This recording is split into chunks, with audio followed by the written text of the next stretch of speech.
Yan. Lagyan natin ng talbos ng mga kalabasa para maiba naman. Ayan ang ampalaya. Akbaw. Ate. Bulat.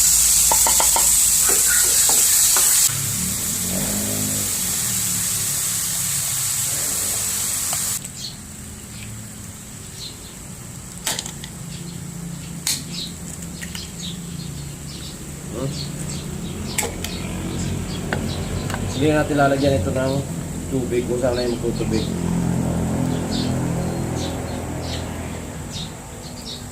Gamihan ng timos. Huwag mo na ng ampalaya.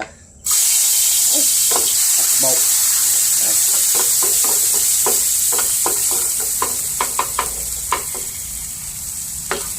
Yan, lalagyan natin yung bawang at kamatis.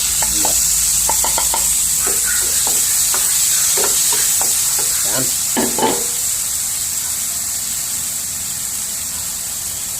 Lagyan natin ito, sibe. Oh. Yan.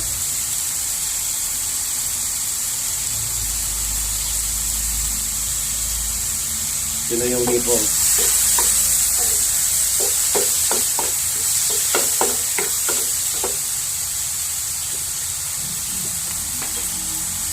Kamiyan tambasag.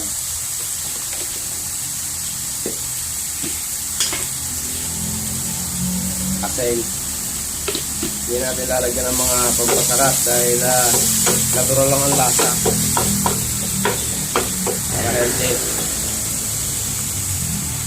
Ang palaya, nilamas ko na yan ng asin.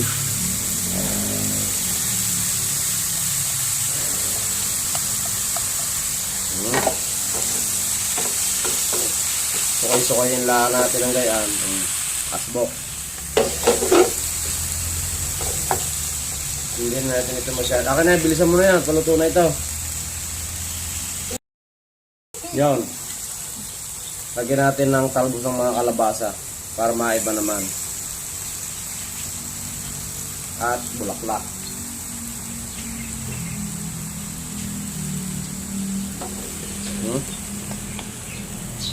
Yan.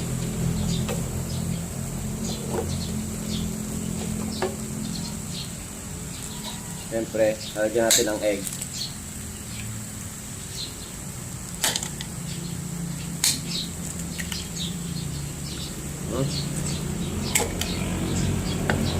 Hindi natin lalagyan ito ng tubig kung saan na yung magtutubig.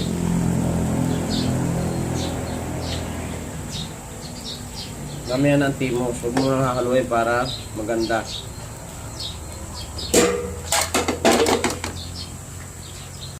Yan, dahil ano na, saka natin haluin para makikita natin yung egg.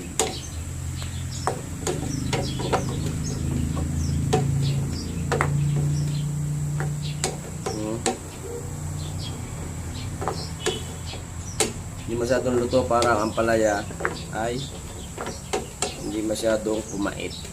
Pero nilamas ko na ng asin ito para hindi mapait.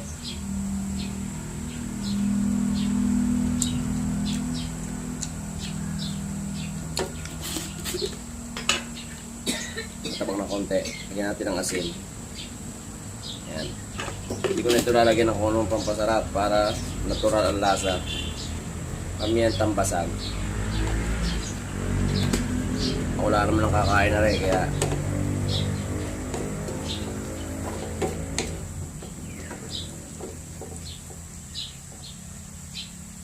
yung bulaklak, ito na ang kakainin ko.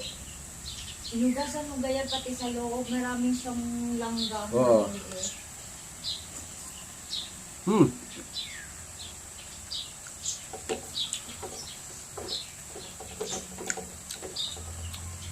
Manamis na mes, fresh.